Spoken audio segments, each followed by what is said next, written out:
Today we are going to start the ray optics. Magnet का जो part है वो हम लोग इसके बाद देखेंगे। रे ऑप्टिक्स में सबसे पहले आप जो देखते हैं द रिफ्रैक्शन।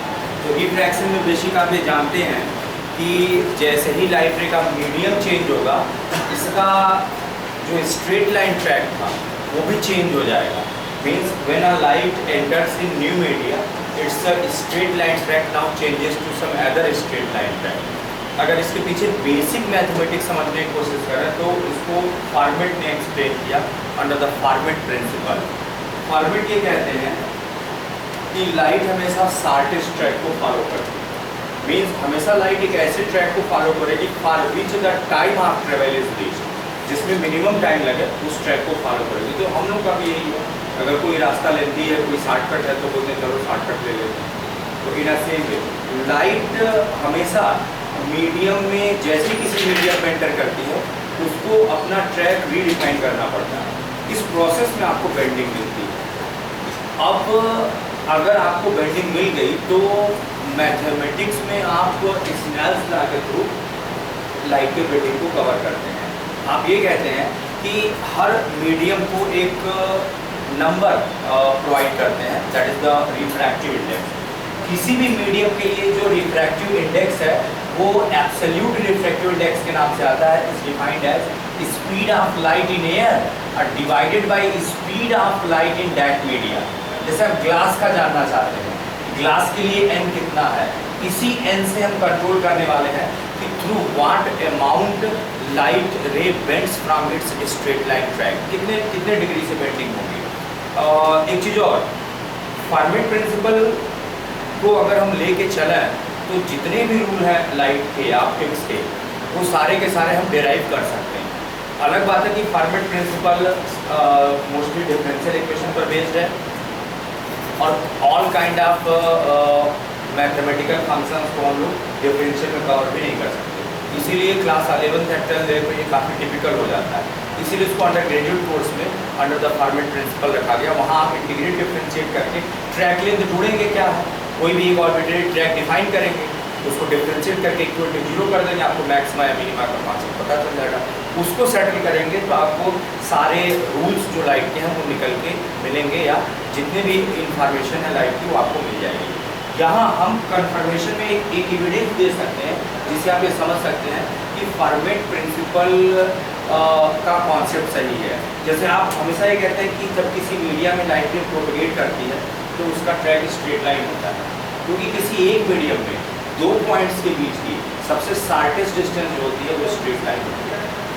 ठीक है, और जो भी चाहे रिफ्लेक्शन में आप जाइए चाहे रिफ्रैक्शन में जाइए, पहला जो स्टेटमेंट है वो दोनों शॉर्टेस्ट पाथ या शॉर्टेस्ट टाइम के लिए ही है लाइट के। क्या था रिफ्रैक्शन में? पहला इंसिडेंट रे, नॉर्मल और रिफ्रैक्टेड रे एक ही प्लेन में लाई करते हैं।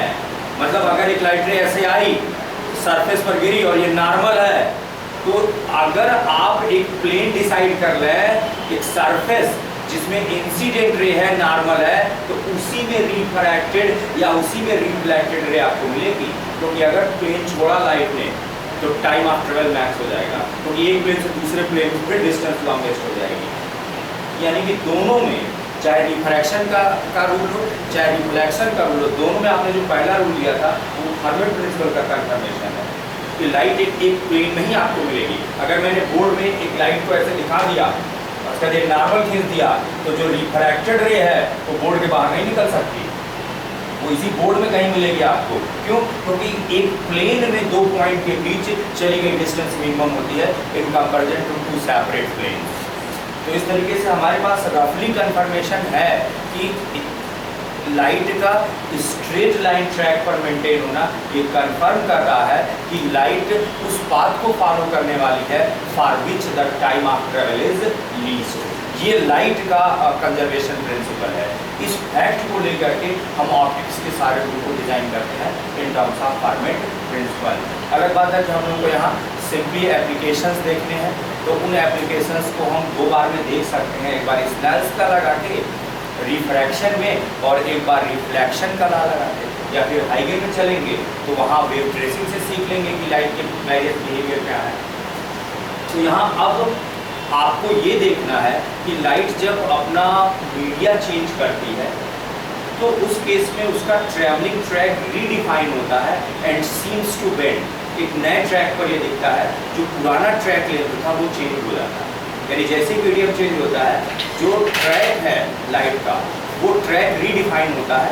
इस प्रोसेस में हमें लाइट के ट्रैवलिंग पाथ में बेंडिंग दिखती है, यानी कि इनिशियली वो किस ट्रैक पर जा रहा था और अभी किस ट्रैक पर है, दोनों में डिफरेंस आ जाएगा। अब आपको ये कहा गया अंडर स्नेल्स लॉ कि अगर I is the angle of incident of light ray in one media with respect to normal, तो अदर मीडियम में उसी नॉर्मल से अगर हम लाइट रे वो चेक करें तो will seems to come from will seems to move along the line which will be at a R angle with respect to that normal। उस नॉर्मल से I पर आई लाइट और उस नॉर्मल से R पर जा रही है, यानी कि I और R में डिफरेंस होगा। अगर मीडिया नहीं बदलता तो जिस लाइन पर थी उसी लाइन पर मेंटेन रहती, तो एंगल ऑफ इंसिडेंस भी वही रहता, रिफ्रैक्शन भी वही रहता। लेकिन मीडियम अगर चेंज है तो जहाँ जिस पॉइंट पर मीडियम चेंज है, अगर वहाँ हम एक इंटरफेस खींच देते सेपरेटिंग द टू मीडिया, तो उसके ऊपर लाइट रे से जो एंगल ऑफ इंसिडेंस जनरेट होता और उसके नीचे जो लाइट रे के लिए एंगल ऑफ रिफ्रैक्शन जनरेट होता, इनकी वैल्यूज में अंतर आता है। इन्हीं को आप कवर करते हैं स्नेल्स लॉ में। तो स्नेल्स लॉ में सबसे पहले तो हर मीडिया को एक नंबर दिया गया for the absolute refractive index. उस नंबर को ऐसे डिफाइन किया गया, speed of light in air to speed of light in that media will provide the absolute refractive index of that media। For example, अगर मैं कहता ग्लास, तो glass के लिए आप n अगर चेक करते तो speed of light in air और speed of light in glass जब निकाला गया तो ये 2/3 times of speed of light आया। आपको पता है मीडियम में लाइट की स्पीड कम हो जाती है, तो लैब से पता चला कि 2/3 ऑफ c जो है वो लाइट की स्पीड है इन द ग्लास। तो यहाँ अगर इसको देखें तो ये आने गया 3/2, यही तो आप 1.5 लिखते हैं। और मोर एक्यूरेटली इसको आप क्या लिखते हैं, air and glass, that is how much glass is dense with respect to air. How much glass is dense with respect to air, यानी कि glass is 1.5 times more denser with respect to air, ये मतलब है। और यही n बताएगा कि light कितने अमाउंट से डेविएट होने वाली है जब वो एक मीडियम से दूसरे मीडियम में जाएंगी। अगर मैं कहता वाटर, तो वाटर के लिए आपके पास रूल है n निकालने के लिए c/v, speed of light in air upon speed of light in water. जब आप वाटर देखेंगे तो आप देखते हैं कि आ रहा है 3/4c, यानी कि जैसे ही लाइट वाटर में एंटर करेगी उसकी स्पीड 3/4 ऑफ c हो जाएगी। अगर इसको देखें आप, दिया गया 4/3, नाउ दिस बिकम्स 1.33। ऐसे ही जिस मीडिया की आप बात करेंगे उस मीडिया में लाइट को चलाइए, स्पीड ऑफ लाइट मेजर कीजिए, नाउ टेक द रेशियो, आप रेशियो ले लीजिए, आपको पता चल जाएगा कि उस मीडिया का रिफ्रैक्टिव इंडेक्स कितना है। तो पहला काम हो गया n निकालना। अगर n निकल गया तो अब आप स्नेल्स लॉ में ये देखते थे कि अगर आपके पास एक इंटरफेस है जो दो मीडियम को सेपरेट करने वाला है, तो चलिए मान लेते हैं ये इंटरफेस रेयरर और डेंसर को सेपरेट कर रहा है। तो रेयरर हमने ले लिया, ये डेंसर ले लिया है, और चलिए यहाँ पहले डेंसर ले लिया और यहाँ हमने फिर रेयरर ले लिया। अब आपको ये बताया गया कि अगर कोई लाइट रे चलकर आ रही है इन अ मीडिया, जैसे यहाँ रेयरर में चली और इस इंटरफेस पर जैसे ही स्ट्राइक हुई to enter in next media, अब आप यहाँ एक नॉर्मल खींच लीजिए और अगर आपने ये नॉर्मल खींचा तो आपको ये बताया गया कि लाइट जैसे ही डेंसर में एंटर करती है बेंड्स टुवर्ड द नॉर्मल। हम लोग अभी एक लाइन में देख लेंगे कि ये एक्चुअली में कैलकुलेट करने पर आता है कि लाइट जब डेंसर में जाएगी तो नॉर्मल की तरफ मुड़ना चाहिए और जब रेयरर में जाएगी तो ऑर्बिट टू द नॉर्मल मुड़ना चाहिए। ठीक है, तो जैसे लाइट रे एंटर कर रही है इन अ डेंसर, ये तुरंत बेंड हो जा रही है टुवर्ड द नॉर्मल। ये ट्रैवलिंग ट्रैक आया इसका। इसी डिपार्चर को, इसी मोमेंट को जिसमें लाइट अपने स्ट्रेट लाइन ट्रैक को छोड़ के किसी अदर स्ट्रेट लाइन पर मेंटेन हो गई, मींस डेविएट हो गई, हम रिफ्रैक्शन कहते हैं। ये एंगल ऑफ इंसिडेंस है, ये एंगल ऑफ रिफ्रैक्शन है। इन अ सेम वे अगर एक लाइट रे डेंसर से चली होती और जैसे ही वो रेयरर में एंटर करती, एट द इंटरफेस आपको बताया गया bends away to the normal, उसको नॉर्मल से दूर हटना होगा, इस तरीके से मूव करेगी। यानी यहाँ पे आपके पास है इस एंगल ऑफ इंसिडेंस के लिए आपको ये एंगल ऑफ रिफ्रैक्शन मिल रहा है। अब यहाँ स्नेल्स लॉ लिखने का एक रूल है। रूल से पहले कन्वेंशन ये है कि हमेशा आप रेयरर को 1 कहते हैं और डेंसर को 2 कहते हैं। ऐसा इसलिए कि जितने भी फार्मूले बनेंगे यहाँ पे, अगर पहले से 1 और 2 फिक्स कर चुके हैं आप, तो इसी जनरेटेड फार्मूला का इस्तेमाल आप न्यूमेरिकल में कर पाएंगे। कहीं न्यूमेरिकल में आपको ग्लास, एयर, वाटर दिख रहा है, तो जो लेस डेंस होगा, जो मोर डेंस होगा, फर्दर मोर डेंस होगा, वो 1 2 3 4 5 6 ऐसे नंबरिंग करते चले जाएंगे, तब आप न्यूमेरिकल लगा पाएंगे। अदरवाइज अगर कन्वेंशन नहीं है तो कहीं कुछ भी हो सकता है। तो पहला कन्वेंशन आपको जो फेस करना है वो ये कि हमेशा रेयरर को 1 कहा गया, डेंसर को 2 कहा गया। और डेंसर है तो 3 कहेंगे, और डेंसर है तो मतलब बढ़ता जा रहा है डेंसर, मान लीजिए लेयर वाइज डेंसिटी बढ़ती जा रही है तो 1 2 3 4, लेयर वाइज डेंसिटी घटती जा रही है तो 4 3 2 1। तो अगर ये नंबरिंग करना सीख लेते तो हम जनरेटेड फार्मूला का इस्तेमाल डायरेक्ट न्यूमेरिकल लगाने में कर सकते थे विदाउट एनी मॉडिफिकेशन, कोई दिक्कत नहीं होगी। तो यहाँ रेयरर से डेंसर में गए तो साइन कन्वेंशन के अकॉर्डिंगली रेयरर को 1 कर लीजिए और डेंसर को 2 कर लीजिए। यहाँ डेंसर से रेयरर में गए, नो प्रॉब्लम, डेंसर को 2 लिख लीजिए और रेयरर को 1 लिख लीजिए। अब स्नेल्स लॉ लिखने का रूल देखिए क्या है। अगर मैं कहता कि मैं रेयरर टू डेंसर जा रहा हूँ, तो अब रेयरर टू डेंसर मतलब नहीं रहा, मतलब रहा 1 से 2 में एंटर कर रहा हूँ, तो स्नेल कहते हैं 1n2 is to be written as sin I by sin R। और अगर यही चीज़ आप रिवर्सिबिलिटी फॉलो करते, यहाँ आपने टार्च ऑन की तो आपको लाइट यहाँ मिल गई, वाइसी वर्सा अगर आप यहाँ टार्च लेके होते और रे को इस पर चलने देते तो वापस लाइट रे आपको इस पर मिल जाती। Light follow the reversibility principle, यानी I to F और F to I track same आएगा। आप यहाँ एक मिरर लगा दीजिए, और क्या लगा दीजिए मिरर, रिट्रेस हो जाएगा ये लाइट, जहाँ से चली थी वापस पहुँच जाएगी वहाँ। ठीक है, इसका मतलब है कि जब हम 1 से 2 में आए तो स्नेल्स लॉ को लिखेंगे as the 1n2 is equal to sine I by sine R। और जब 2 से 1 में जाएंगे तो लिखना है 2n1 is equal to sine R by sine I। यानी कि अगर हम 1 से 2 में जाएंगे तो sine I by sine R, और अगर 2 से 1 में जाएंगे तो sine R by sine I। हो जाएगा sine R by sine I। ना मल्टीप्लाई कर दीजिए इनको, देखिए क्या आ रहा है, 1n2 into 2n1 equal to 1 आ जा रहा है। जैसे एयर और ग्लास की बात करें तो air n glass into glass n air equal to 1। Water और ग्लास की बात करें तो रेयरर कौन, वाटर, डेंसर कौन, ग्लास, वाटर एंड ग्लास। ठीक है, तो यहाँ अगर हम वाटर से ग्लास में एंटर करें, rarer to denser, water n glass into glass n water equal to 1। अगर एयर वाटर की बात हो रही है तो air n water, air n water into water n air equal to 1। अगर बात हो रही है एयर से ज़्यादा डेंस है, वाटर से ज़्यादा डेंस है ग्लास, और वापस हम एयर में आ गए तो देखिए यहाँ पे, यहाँ हो जाएगा एयर एंड वाटर, यहाँ हो जाएगा वाटर एंड ग्लास, यहाँ हो जाएगा ग्लास एंड एयर। एयर से चले थे, एयर में चले आए, air and water into water and glass into glass and air equal to 1। ठीक है, जिस मीडिया से चले उस मीडिया से, लेकिन इसमें ध्यान रखा गया एक बात का, और वो फैक्ट है rarer to denser to more denser to more denser, उल्टा सीधा नहीं कर सकते आप। अगर एयर ग्लास वाटर है तो फॉलो नहीं होगा ये।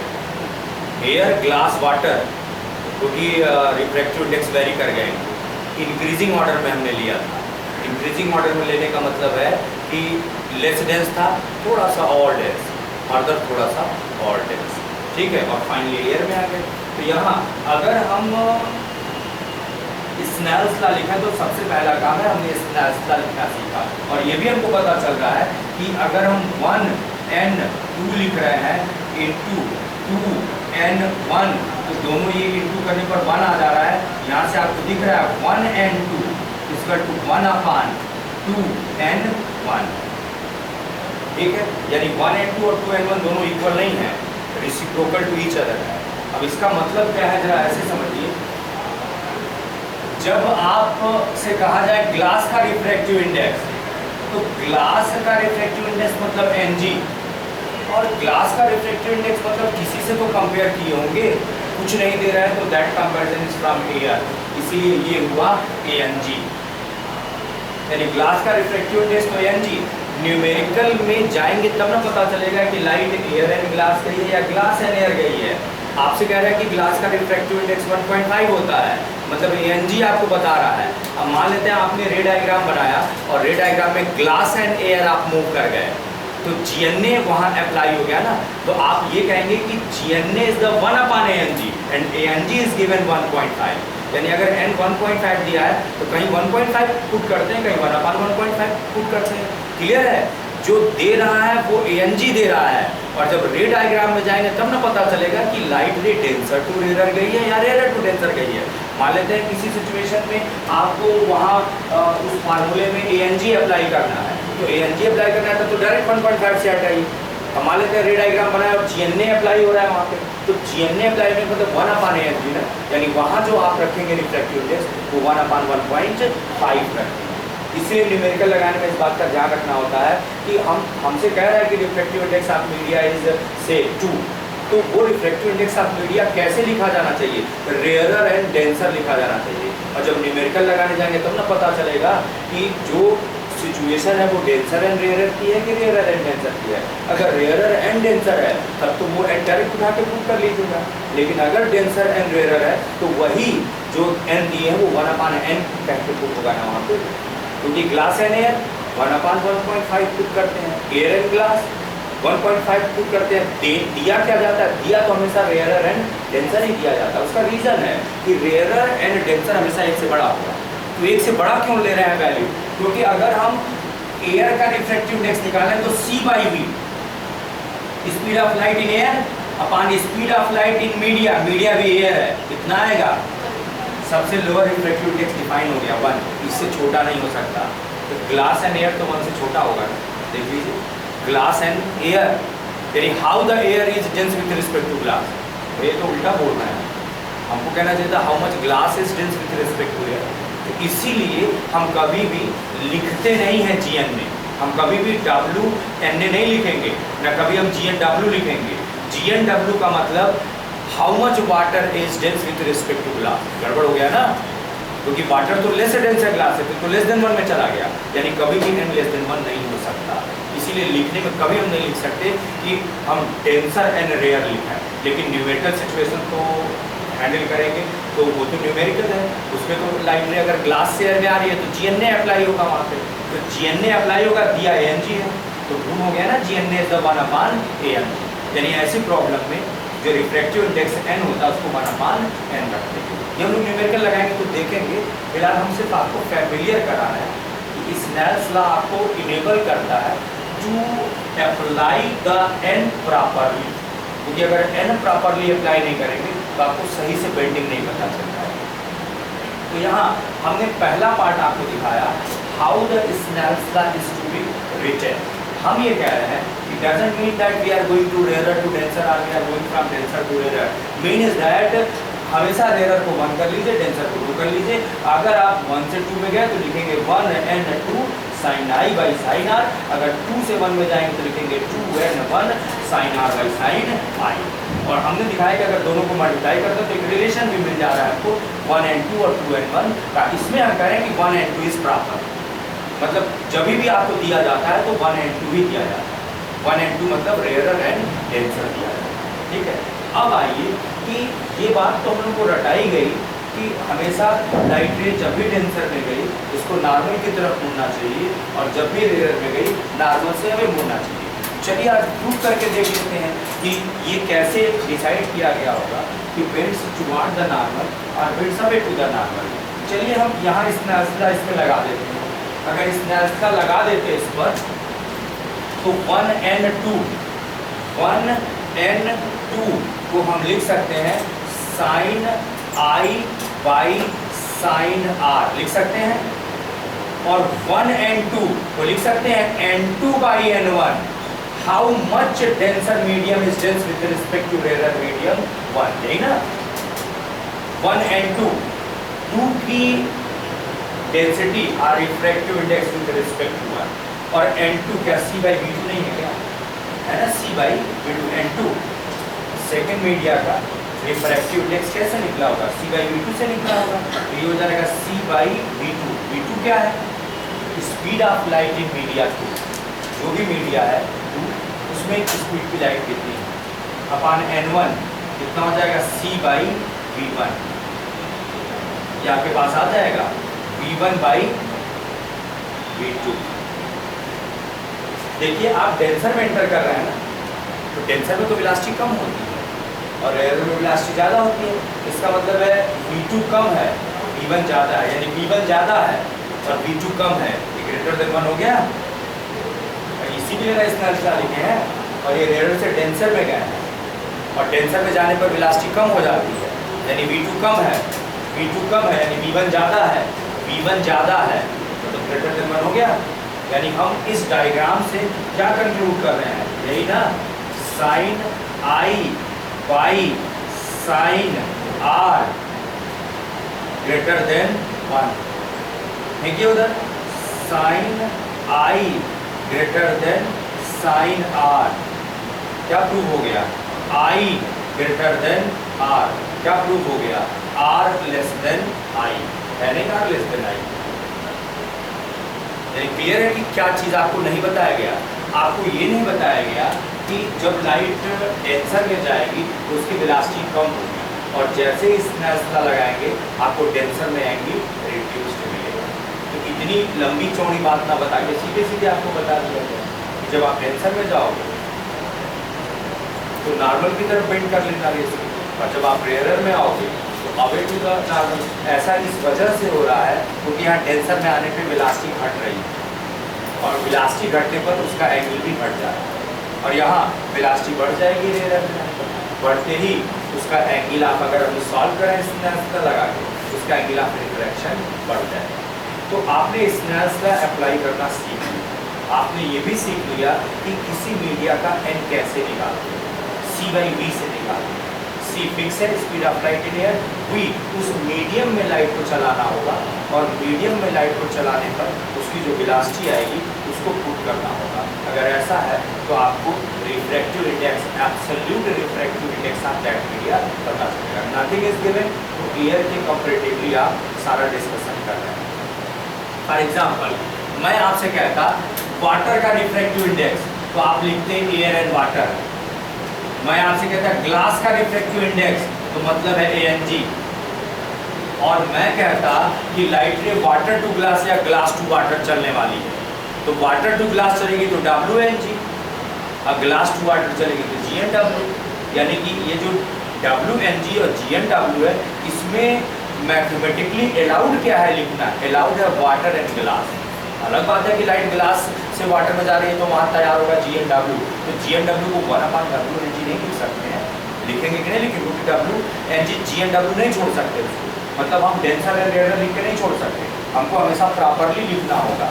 ठीक है, जैसे मैं कहूँ कि 1 to 10 तक का नंबर बता दीजिए हमको, तो आप बोलेंगे सर 1, सर 9 भी होता है सर, 2 3 भी था सर, 8 7 6 भी था, 5 4 भी था, और शायद मुझे लग रहा है 3 मैंने छोड़ दिया। ये भाई प्रॉपर फॉर्मेट है 1 2 3 4 5 6 7 8 9 10, 7 8 9 7 8 9 7 9 को खा लिया, 7 8 9 ठीक है। तो एक बच्चे ने बोला कि जब वो नंबर सिस्टम पढ़ रहा था तो 1 2 3 4 5 7 और उसका 8 उसका 10, तो मैं बोले भाई 9 किधर गया, तो बोले कि चलिए 7 8 10 7 8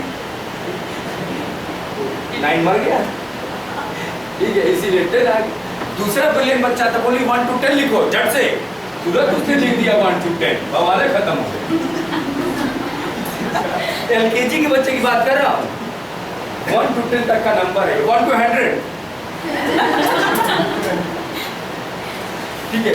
मुश्किल से लेटेस्ट वो है ना टेक्नोलॉजी, जो अब एलकेजी में वो लेटेस्ट टेक्नोलॉजी है ना, मतलब उनको कम से कम टाइम में आंसर देना है, दे रहे हैं, ठीक है। जैसे हम लोग फेसबुकिया लैंग्वेज उठाए हैं, गुड नाइट GDN8, पहली बार जब हमको मिला तो हम बहुत सोचे, घंटा भर बैठ के GDN8, फिर कॉल करके पूछे कि अभी GDN8 क्या है, तो बताया अरे सर गुड नाइट। पहली बार जब आया ऐसे फेसबुक तो उसको सभी बोले सर FB पर है, तो बहुत सोचा सोचे FB कहाँ है, बड़ी सोचा हमसे तो गोरखपुर का कोई प्लेस व्लेस होगा, ऐसे करके बोला सर FB पर आपने क्या FB कहाँ पे, तो बोला सर फेसबुक पे 60 का वो LFS में काफ़ी साइड रही थी, तो एक सर इंग्लिश की के सर है, उन्होंने लिखा है सर जरा ये देखिए, जैसे हम लोग वो SMS करते हैं वो वैसे ही वो इंग्लिश में मार दिया, मतलब इंग्लिश में लिखना था, लिटरेचर है ना उसका, तो वो लैंग्वेज में ऐसे उड़ा के लिखा था। बोले बताइए क्या नंबर मिलेगा, तो बात तो उनकी भी सही है, अब बात उस बच्चे की भी सही कि टाइम में नहीं था इतना कि फुल फ्लेश लिखा जाए, 60 लिख दिया उसने, ठीक है। तो ऐसा नहीं कि 60 लिखने में दिमाग नहीं लग रहा है, लेकिन बात है कि वो जो लिटरेचर है उसकी तो जय हो गई ना, लिटरेचर जो सीख रहे उसकी तो जय हो गई, वो तो पूरा करप्ट हो गया। लेकिन ठीक है, सेंस में सही, सेंस में तो मतलब दे ही रहा है, लेकिन लिखने में 60 हो गया। तो यहाँ हम लोगों के पास, हाँ मैं कह रहा था कि हमने वाटर को अलग डिस्कस किया, ग्लास को अलग डिस्कस किया। कोई सिचुएशन आ रही है जिसमें वाटर एंड ग्लास आ रहा है या ग्लास एंड वाटर आ रहा है, तो वाटर एंड ग्लास का मतलब क्या, मतलब how much glass is dense with respect to water, ये तो मतलब है। और जब ग्लास की डेंसिटी की बात हुई होगी तो विद रिस्पेक्ट टू एयर रहा होगा, जब वाटर की डेंसिटी या रिफ्रैक्टिव इंडेक्स की बात हुई होगी तो विद रिस्पेक्ट टू एयर रहा होगा। क्या ये भी लिखना नहीं आ गया कि वन मीडिया का रिफ्रैक्टिव इंडेक्स दूसरे मीडिया के टर्म से कैसे लिखा जाए? हमें हर मीडियम का अलग अलग रिफ्रैक्टिव इंडेक्स याद है या बताया गया है, अगर उनका आपस में कंपैरिजन करना हो तो ऐसे ही तो कंपेयर करिए। हमसे कह रहा है GNW ग्लास एंड वाटर, मतलब how much water is dense with respect to glass, यही मतलब हुआ ना लिख देने का, तो ये हो जाएगा n water how much dense n glass. जब ग्लास की बात है तो विद रिस्पेक्ट टू रहा होगा, जब वाटर की बात है विद रिस्पेक्ट, तो हम लोग GNW लिखना होगा तो हम लोग लिखेंगे ANW अपान ANG, जब हमें WNG लिखना होगा तो हम लिखेंगे ANG अपान ANW। अगर कंफ्यूजन से बचना चाहते हैं तो मतलब NG/NW, एयर तो वही है, एयर कहाँ जाने वाला, क्योंकि कंपैरिजन तो एयर से ही हो रहा है, तो यहाँ आपके पास ANG अपान ANW। तो चलिए N पर कमांड हो गया। अब आइए, क्या कोई डेली लाइफ में ऐसा एग्जाम्पल है जहाँ हम रिफ्रैक्शन को देख सकें कि लाइट रे की बेंडिंग एंड शेंडिंग हो रही है? अगर हम डेली लाइफ के एग्जाम्पल में आए तो सबसे पहला एग्जाम्पल है अ coin held in bucket filled with water. अगर पानी से भरी बकेट में कॉइन हम फ्री कर दें और अब उसको देखें फ्रॉम समवेयर, नॉट नॉर्मली, ठीक है, उसको देखें तो उसकी रियल पोजीशन आपको नहीं दिखेगी, this is going to the refraction. और यहाँ भी एक फार्मूला छिपा हुआ है, देखिए क्या है, यानी हम आपको रिफ्रैक्शन का एग्जाम्पल दे रहे हैं।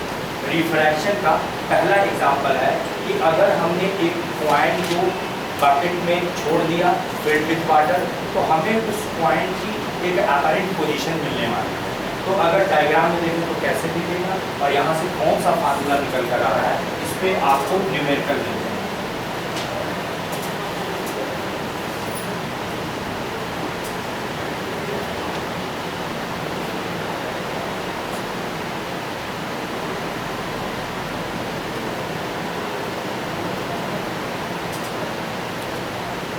एग्जाम्पल में आप ये आपने वाटर ले लिया या टेंसर मीडिया ले लिया, एक कॉइन रियल में यहाँ है, ठीक है। अच्छा, उससे पहले एक चीज़ और, जब आप इस नाजला लिखते हैं, चलिए रेयर एंड डेंसर की बात कर रहे हैं, रेयर एंड डेंसर ये होता है sine I by sine R. Diagram की बात करें तो आपके पास रेयर एंड डेंसर, ये तो डायग्राम मिला था, ये आई है, ये आर है, ये रेयर में 1 है, ये 2 है। अगर हम आई कम करते जाएं तो एक केस ऐसा आएगा कि जब आई मर्ज हो जाएगा इन द नॉर्मल और नॉर्मल इंसिडेंस, यानी आई क्या हो जाएगा, 0 हो जाएगा। ठीक है, इसको कहते हैं नॉर्मल इंसिडेंस। तो रे कहाँ जाएगी, चलिए आर को इधर लाइए, 1 and 2, जब रेयर एंड डेंसर होता है तो उसको सिर्फ एन भी लिख सकते हैं। ठीक है, तब 1 और 2 शो करने की जरूरत नहीं है। और ये हो जाएगा इनटू साइन आर इसका टू साइन 0, साइन 0 तो 0 होता है ना। अब ये बता रहा है आइदर एन इज 0 और साइन आर इज 0, वही है ना, कहाँ 0 एन। तो आप डिफरेंट मीडिया का कंपेरिजन कर रहे हो तो एन तो आएगा, वो भी ग्रेटर देन 1 रहना है, इसका मतलब है साइन आर 0 होगा। साइन आर 0 होने का मतलब आर भी 0 हो गया, मतलब नॉर्मल इंसिडेंस में लाइट रे सीधी निकल जाता है। ठीक है, कहीं कोई बेंडिंग या डेविएशन नहीं होगा। तो यहाँ अगर हम इस पॉइंट से एक रे खींचते जो नॉर्मली निकल जाती, ये वो सरफेस है जो दो मीडिया को सेपरेट कर रही है, और हमने एक नॉर्मल इंसिडेंस दिया तो ये सीधी निकल गई दिस, और एक एट सम एंगल पर ले लीजिए। अगर एक हम एट सम एंगल पर ले लेते तो देखिए इससे एक लाइट रे चलिए ऐसे दिस, यहाँ नॉर्मल ले लीजिए, जैसे ही नॉर्मल लिए आपको ये मिल गया as the angle of incidence. आपको पता है डेंसर से रेयरर में गई है, तो डेंसर से रेयरर में गई है तो bends away to the normal. देख रहे हैं कहाँ रियल इमेज बनेगी, तो डाइवर्स हो रही है। अब इसको बैकवर्ड प्रोड्यूस करेंगे तो इसको बैकवर्ड प्रोड्यूस करिए तो कहीं इंटरसेक्शन शो करेगा, जैसे यहाँ आ गया, यानी जो पॉइंट यहाँ है रियल में वो आपको वर्चुअली कहाँ दिखेगी, यहाँ दिखेगी। अब इस लिक्विड का जो रिफ्रैक्टिव इंडेक्स होगा is the real depth upon apparent depth. याद आया, रियल अपॉन अपैरेंट। ठीक है, यानी कि इस वाटर का जो रिफ्रैक्टिव इंडेक्स आएगा आगे डेराइव हो जाएगा, यहाँ आप सिर्फ जान लीजिए ये एन रियल अपॉन अपैरेंट होगा, रियल अपॉन अपैरेंट, यानी real depth upon apparent depth.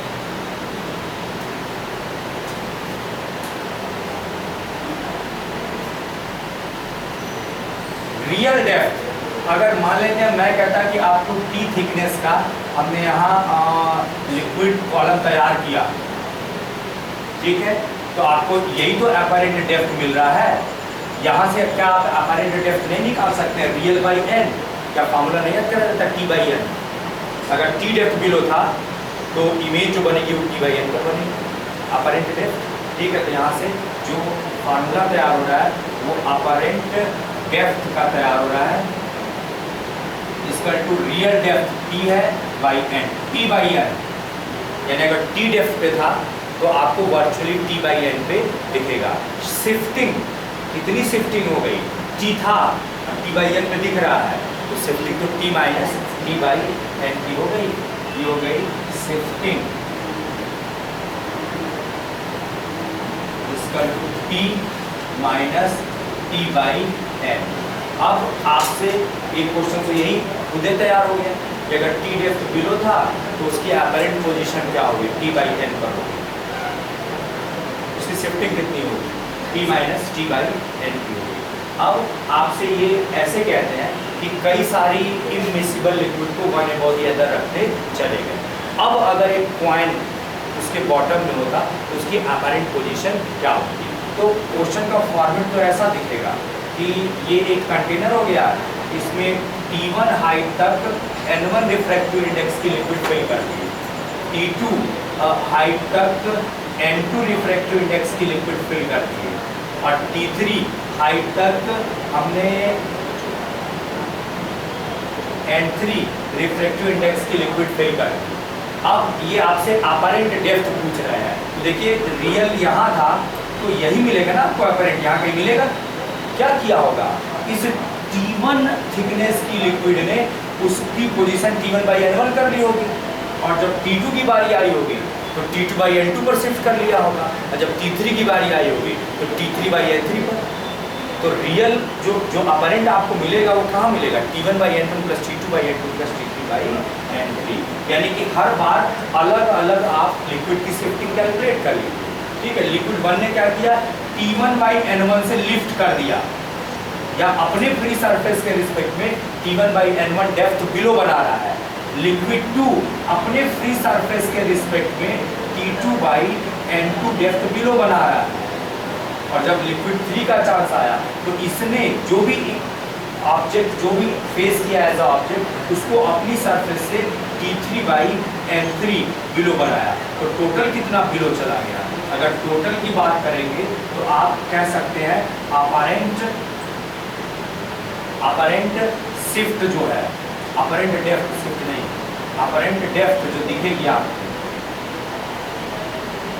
Will be T1/N1 plus T2/N2 plus T3/N2।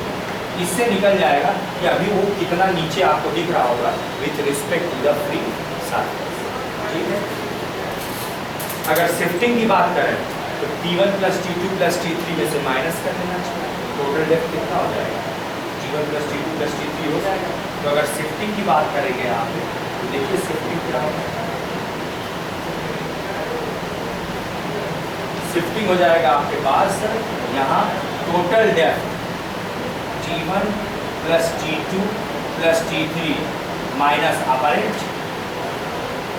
T1/N1 plus T2/N2 plus T3/N, ये आ जाएगा शिफ्टिंग। अब दूसरा एग्जांपल लीजिए, क्या दूसरा एग्जांपल आप ऐसे नहीं ले सकते हैं कि अगर एक रॉड हम लेते और उसको पार्शली हम इमर्ज करते हैं in liquid, some part is out some part is inside the liquid, तो हम देखते हैं कि वो हमको बेंडेड दिख रहा है, टेढ़ा दिखेगा वो rod. This is again going to the Reifer action.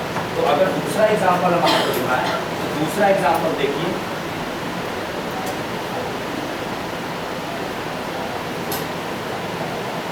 दूसरा एग्जांपल आपके पास है कि अगर हम ये कोई भी लिक्विड ले लेते और इसमें एक रॉड को हम इस तरीके से इमर्ज करते, ठीक है। अब इस एंड से एक नॉर्मल रे ले लीजिए तो वो तो सीधी निकल जाएगी, और एक एट सम एंगल पर लेके चलिए, जैसे ही एट सम एंगल पर लेके चलेंगे ये यहाँ डेंसर से रेयर में जा रहा है, डेंसर में था रेयर में bends away to the normal, ऐसे निकल गया। अब इसको बैकवर्ड प्रोड्यूस करेंगे तो बैकवर्ड प्रोड्यूस करने पर देखिए कहाँ इंटरसेक्शन आ रहा है, यहाँ, यानी जो एंड ये था वो एंड यहाँ चला आया, ज्वाइन कर दीजिए तो इसको इससे, यानी वो रॉड आपको अभी ऐसे दिख रहा होगा, क्लियर है। जो रॉड ऐसे था वो रॉड आपको इस तरीके से टेढ़ा दिख रहा होगा। अगेन आपके पास ये है रियल डेप्थ और ये है अपरेंट डेप्थ। फिर से आपके पास इस लिक्विड के रिफ्रैक्टिव इंडेक्स का फार्मूला जनरेट हो गया, real depth upon apparent depth, real depth upon apparent.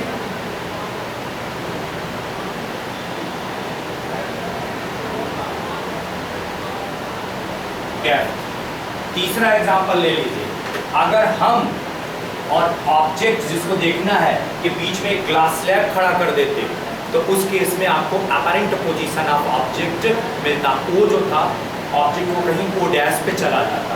तो इसके लिए आपके पास क्या कॉन्सेप्ट है और इसके लिए आप क्या फार्मूला अप्लाई करेंगे, ये आप हैं, पहचानिए अपने आप को, क्या हाल बना रखा है, कुछ लेते क्यों नहीं। चींटी के बच्चे और हाथी के बच्चे में दोस्ती थी, दोनों 6-6 महीना के थे।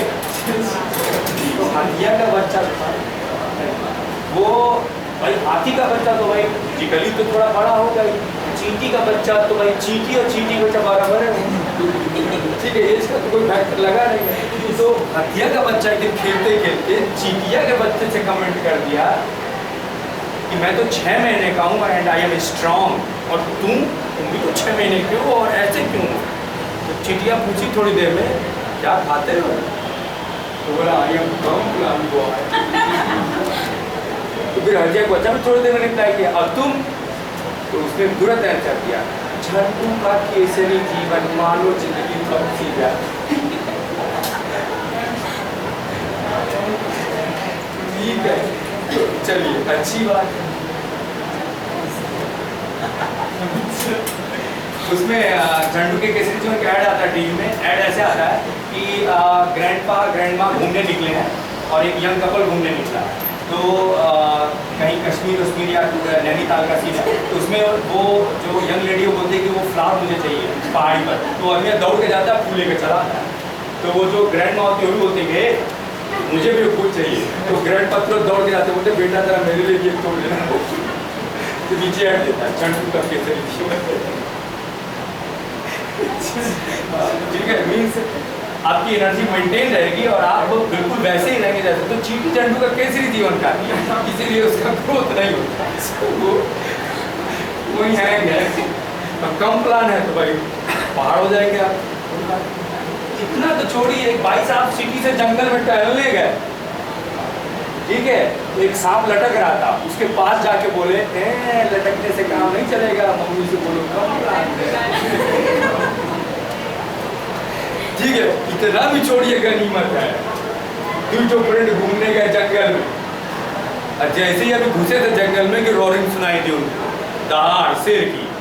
एक तो जल्दी जल्दी बैक खोल के रोरिंग स्केट मार रहा है, दूसरा वाला कह रहा शेरवस से दौड़ोगे का? तू कह रहा शेरवस से तुमसे तो कैसे दौड़ेंगे? शेरवस को कंपटीशन हो गई, शेरवस को कंपटीशन है, कंपटीशन तो तुमसे। ठीक है, चलता है वापस। तो ये बीच में ग्लास स्लैब रख दिया आपने, आप थिकनेस टी, और देखिए यहाँ एक ऑब्जेक्ट है, ये उस ऑब्जेक्ट से बहुत सारी रेज चल रही है, में से एक रे लीजिए, कलनवा रे, बहुत सारी रे है, में से एक ले लीजिए कलनवा रे। ये आपको अच्छी तरीके से पता है, यहाँ नॉर्मल हो जाएगा और जब एंटर करेगा तो डेंसर है ना ये, टुवर्ड नॉर्मल, इसको एंटर ऐसे करना है, ऐसे टुवर्ड नॉर्मल,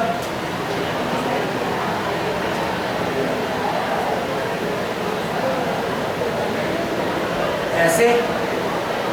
फिर अब डेंसर से रेयर में है, अवे टू द नॉर्मल, फिर यहाँ नॉर्मल खींचिए,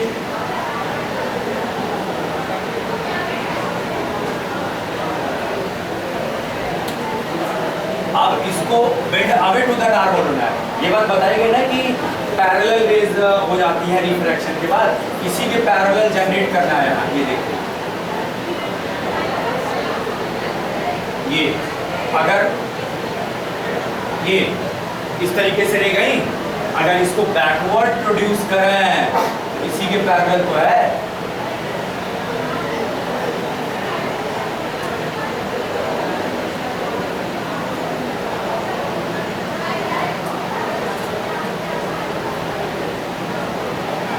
देखिए ये कोड है, क्लियर है? ये शिफ्टिंग उतनी है जितनी आपने पहले डिराइव की, t minus t by mu. बहुत कठिन है डेरिवेशन इसका। क्यों कठिन है?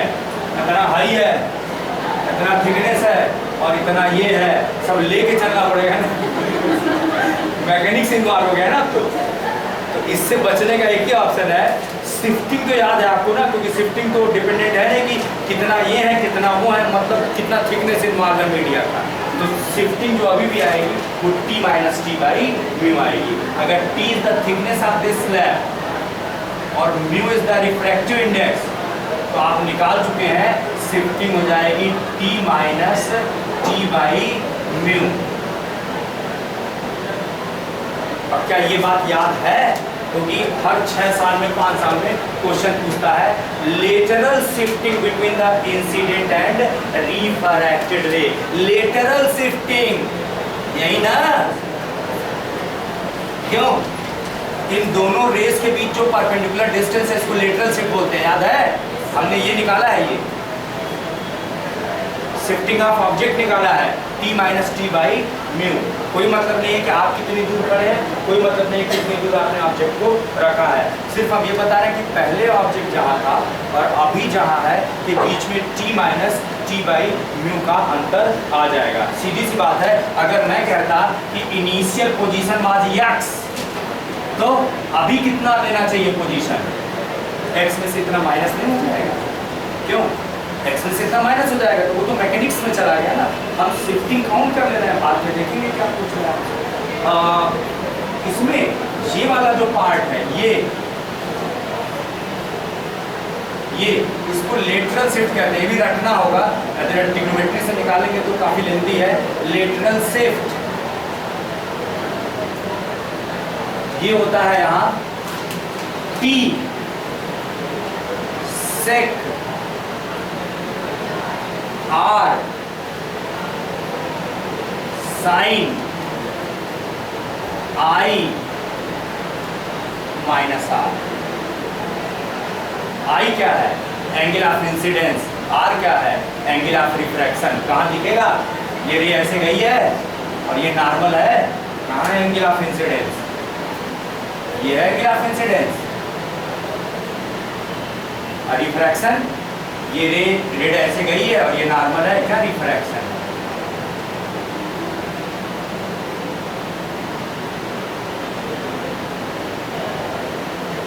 तो हमने आपको ग्लास स्लैब से होने वाले रिफ्रैक्शन में 2 कैलकुलेशन दिखाया कि एक ऑब्जेक्ट जो O पे था after passing through the slab, उसकी अपरेंट पोजीशन O डैश पर हो जाएगी। जो गैप इन्वॉल्व हुआ वो t minus t by mu का है, और इंसिडेंट रे और फाइनली रिफ्रैक्टेड रे के बीच जो नॉर्मल या परपेंडिकुलर सेपरेशन आएगा उसकी value t sec r sine i minus r होगी। ठीक है, और थोड़ा आगे बढ़िए। एक क्वेश्चन पूछता है, चांस बन रहा है क्योंकि 2013 के पहले आया है।